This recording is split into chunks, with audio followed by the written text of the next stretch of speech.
Baik, sore hari ini kita akan kembali melanjutkan pelajaran kita, prinsip penderitaan. Ya.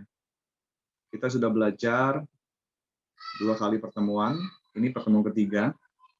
Kita belajar 7 langkah untuk mengubah kepahitan menjadi pengampunan. Penderitaan, bila tidak diresponi dengan tepat, itu akan menjadi kepahitan.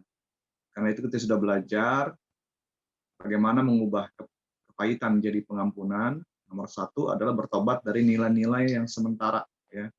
Kita harus belajar melihat segala sesuatu dari perspektifnya Tuhan. Yang kedua, langkah untuk mengubah kepahitan menjadi pengampunan adalah berterima kasih kepada Tuhan, bersyukur pada Tuhan, termasuk bersyukur untuk luka sakit hati yang Tuhan izinkan terjadi. Langkah ketiga adalah memandang orang yang bersalah kepadamu sebagai alat di tangan Tuhan untuk membentuk engkau menjadi serupa dengan Kristus. Lalu yang keempat, kita sudah belajar satu lalu, memahami tujuan Allah bagi penderitaan. Ya, kenapa sih Tuhan izinkan kita mengalami pandemi ini? Kenapa kok orang yang kita cintai mengalami COVID atau diri kita sendiri mungkin ada beberapa ya di antara kita saat ini sedang mengalami COVID nih. Jadi kita doakan juga ya. Doa nanti ada nama-nama yang perlu kita doakan supaya mereka diberikan anugerah Tuhan mengenai kesembuhan dari Tuhan. Baik, kita akan belajar langkah kelima, keenam, dan ketujuh ya. Dari 7 langkah mengubah kepahitan menjadi pengampunan. Nah, yang langkah kelima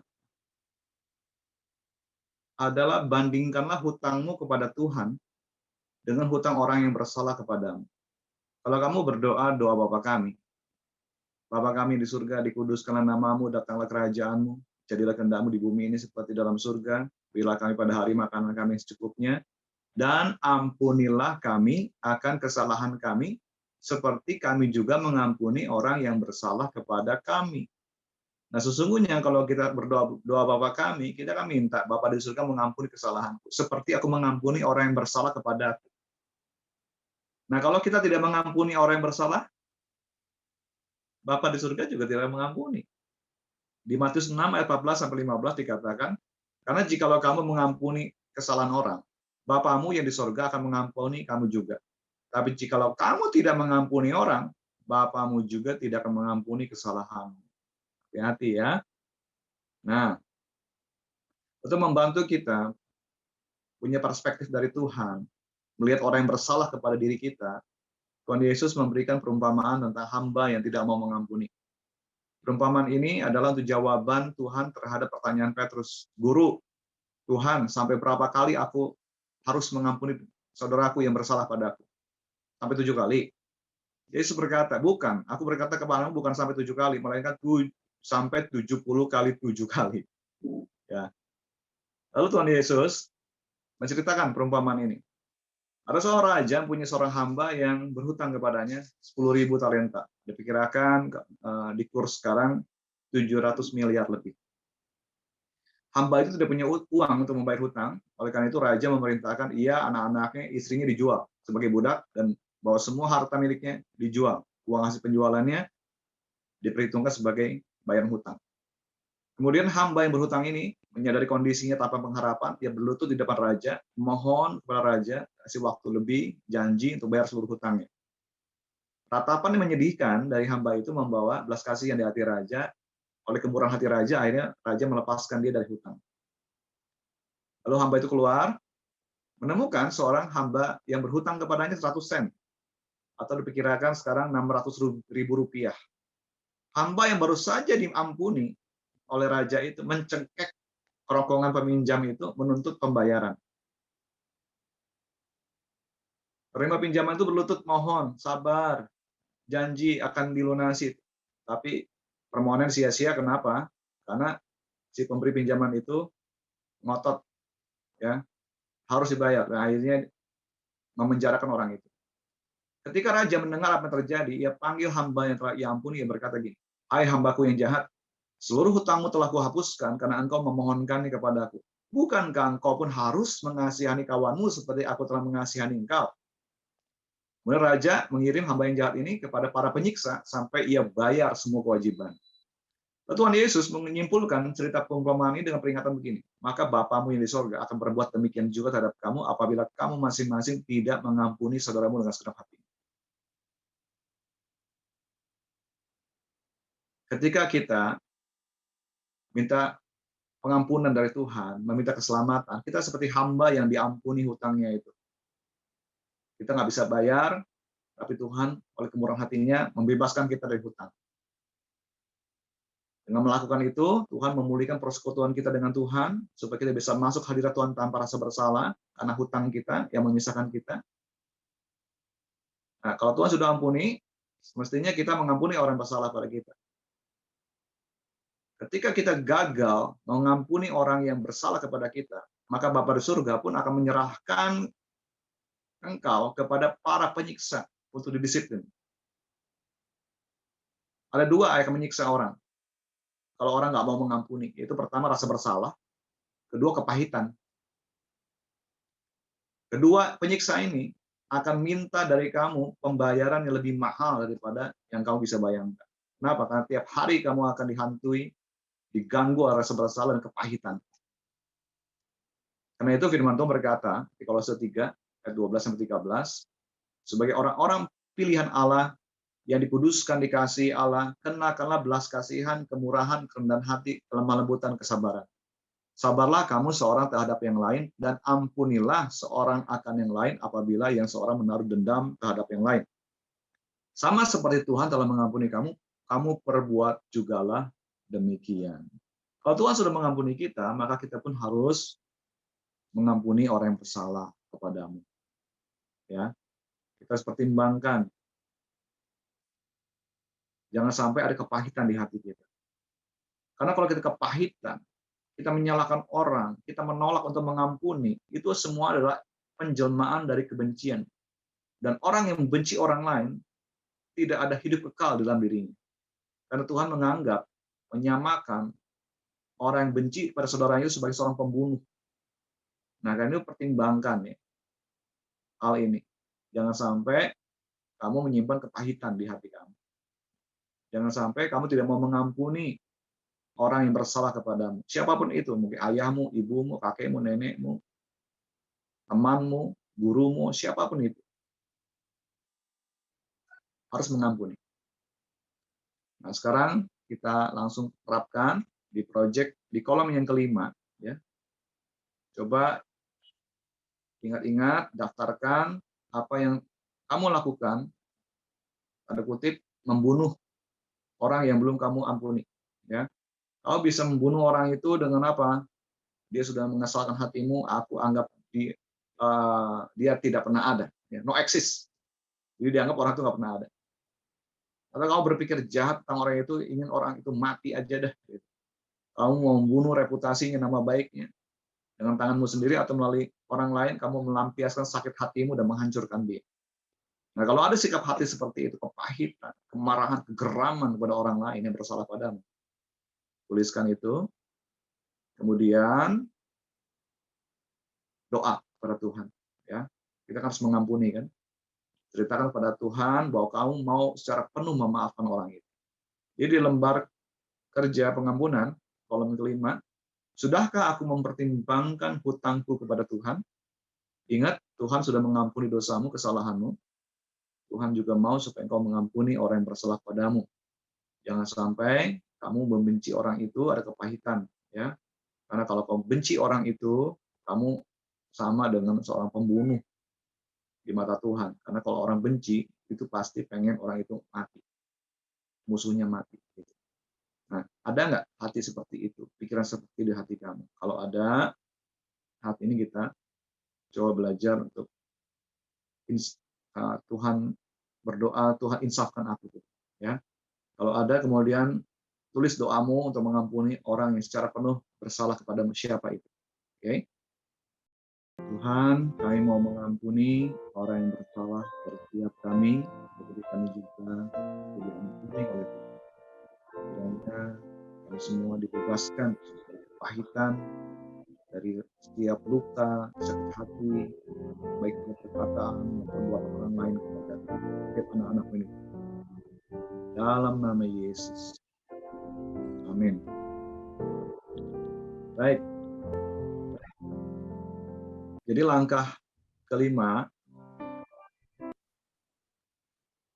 kita harus mengampuni orang yang bersalah kepada kita dengan mempertimbangkan hutangmu kepada Tuhan sudah dibebaskan. Masa kamu tidak mau mengampuni orang yang bersalah kepada, ya? Nah, langkah keenam, kita harus membedakan antara pengampunan, forgiveness, sama pardon, ya, sama membebaskan orang dari hukuman. Ada orang berpikir, oh enak aja, orang itu sudah bersalah kok bebas dari hukuman. Oh beda, ya. Kita harus bisa memisahkan antara pengampunan dan membebaskan orang dari hukuman. Pengampunan menyangkut sikap hati kita kepada orang yang bersalah kepadamu. Kalau kamu mengampuni orang, kamu tidak lagi membenci orang itu dalam hatimu. Kamu tidak lagi mengharapkan yang jahat terhadapnya. Sebaliknya kamu menginginkan yang terbaik untuk orang itu. Menginginkan orang itu bertobat, menginginkan orang itu melakukan suatu restitusi, ya.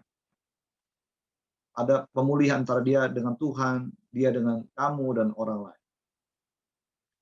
Kalau ada seseorang membunuh salah satu anggota keluargamu, kamu harus mengampuni orang itu. Tapi kamu tidak bisa membebaskan dia dari hukuman, karena dia masih bersalah di mata Tuhan dan juga di depan hukum. Ia akan menerima hukuman kecuali ia bertobat dan memohon kemurahan hati.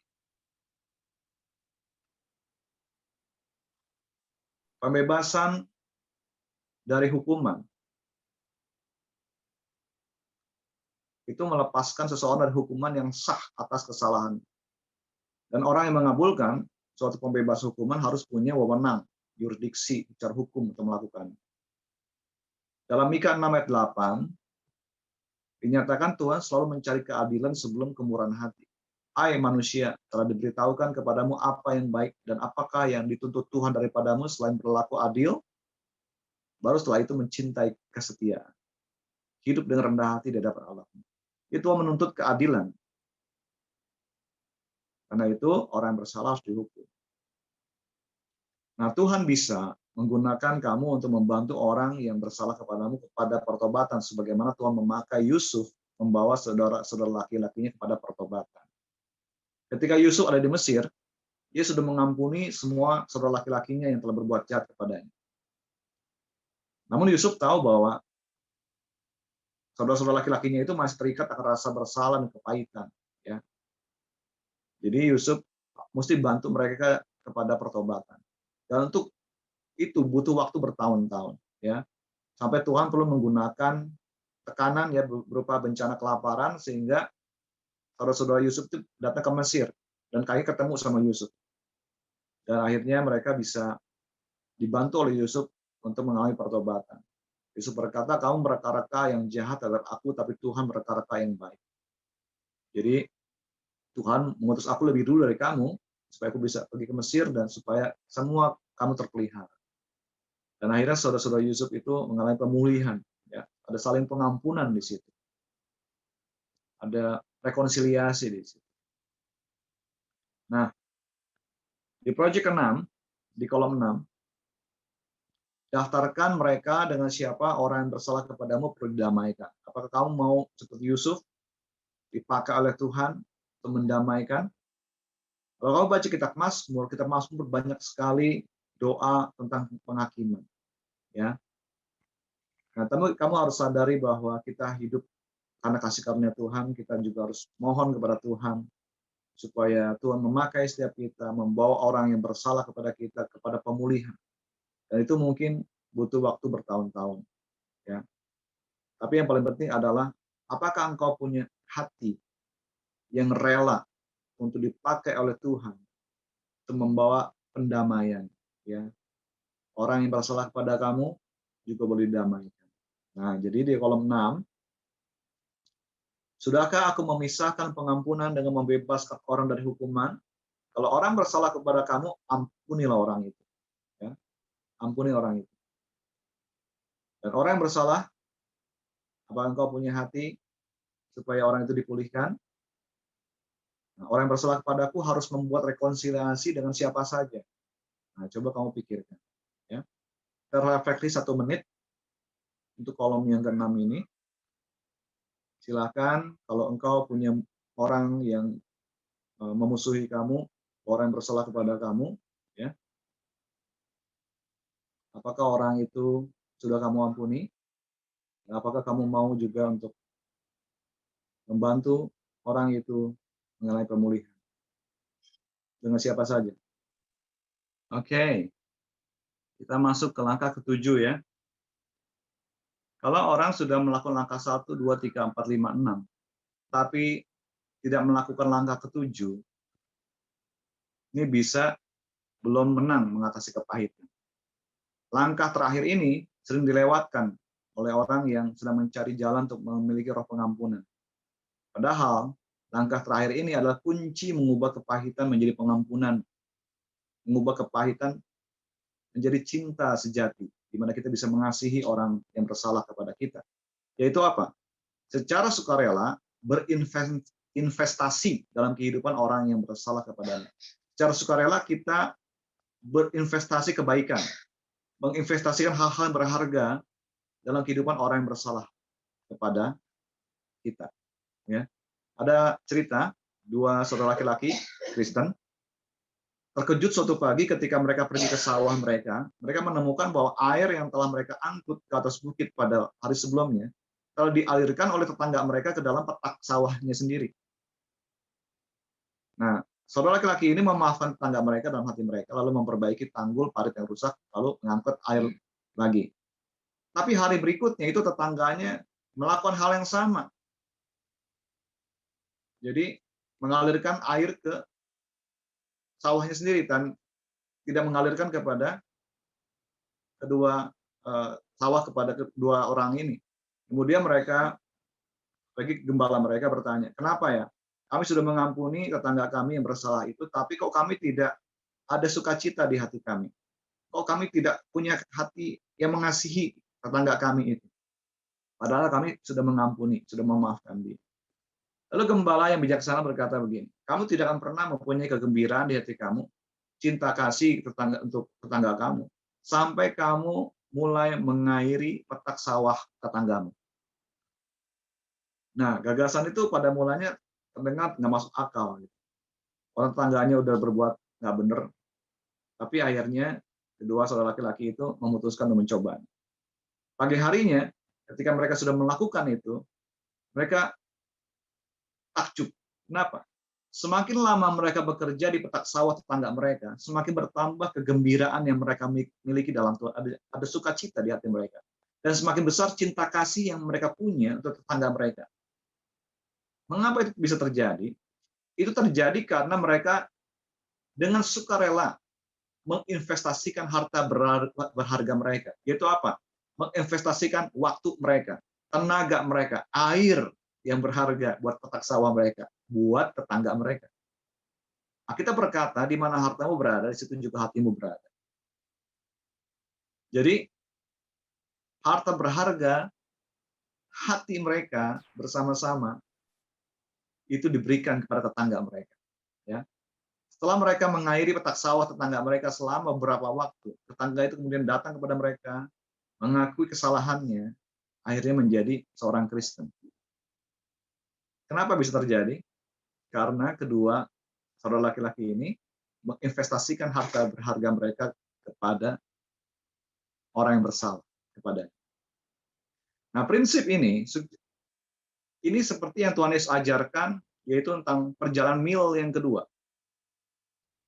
Kalau ada orang yang meminta kepada berjalan 1 mil, berjalan kepadanya dengannya 2 mil. Nah, pada hari-hari Kristus hidup, Allah sedang mendisiplin bangsa Israel melalui pendudukan militer dari angkatan perang bangsa Romawi. Banyak orang Yahudi kepahitan sama orang Romawi. Kenapa? Seorang prajurit Romawi itu bisa paksa pria yang berumur 12 tahun ke atas untuk membawa barang milik militernya itu 1 mil ke arah manapun. Karena itu, mil yang pertama itu pelayanan tanpa disengaja. Tapi mil yang kedua, kalau orang mau, itu adalah investasi sukarela yang berharga. Yesus tahu bahwa perjalanan mil yang kedua akan menciptakan kasih di antara muridnya untuk tentara Roma. Saya membuka banyak pintu bagi pertobatan. Banyak tentara Roma menjadi orang percaya pada Tuhan. Nah, prinsip ini menjadi sangat penting untuk kita laksanakan. Ya. Tuhan Yesus juga berkata gini, kepada orang yang hendak mengadukan engkau karena mengingini bajumu, serahkan juga jubahmu. Jubah itu digunakan sebagai perlindungan pada malam hari yang dingin. Ya. Jadi kalau kita memberikan jubah kepada orang lain pada waktu itu investasi pengorbanan. Tapi Yesus berkata, kamu harus lakukan itu. Yesus tahu, kalau kita tidak dengan sukarela menginvestasikan harta berharga dalam hidup orang yang kepadanya kau kepahitan, kamu tidak akan pernah bisa mengalami potensi dari kasih yang bersifat menebus. Jadi, berbuat baiklah pada orang lain. Ya, investasikan apa yang berharga yang kau miliki kepada orang lain. Nah, di kolom 7, coba daftarkan cara-cara di mana kau bisa memberi manfaat kepada orang yang bersalah kepadamu. Harta berharga. Itu mewakili pengorbanan darimu, dikenali oleh orang yang bersalah kepadamu sebagai sesuatu yang bernilai dalam hidup. Ya, apa itu harta berharga yang kamu dapat investasikan dalam hidup orang yang bersalah? Silakan direnungkan, direfleksikan ya di kolom 7 ini. Apa harta berharga yang dapat aku investasikan dalam hidup orang yang bersalah pada aku? Mungkin kau bisa berdoa untuk orang itu. Kau bisa menyambut dia dengan senyuman, padahal dia memusuhi kamu. Kau bisa memuji kualitasnya yang positif. Kau bisa bela dia ketika dia dijelek-jelekan. Kau bisa menyatakan penghargaanmu kepadanya. Kau bisa memenuhi kebutuhan dasarnya. Apa yang kau bisa lakukan ke orang. Oke. Inilah murid Tuhan. Kalau ada orang minta perkara berjalan 1 mil, berjalan dengan di 2 mil. Kalau ada orang minta baju, berikan juga jubah. Investasikan apa yang kamu miliki, yang berharga bagimu, dalam hidup orang yang bersalah padamu. Maka kamu akan mengalami sukacita dan kasih ilahi kepada orang itu. Ya, kita refleksi ya. Silakan direnungkan.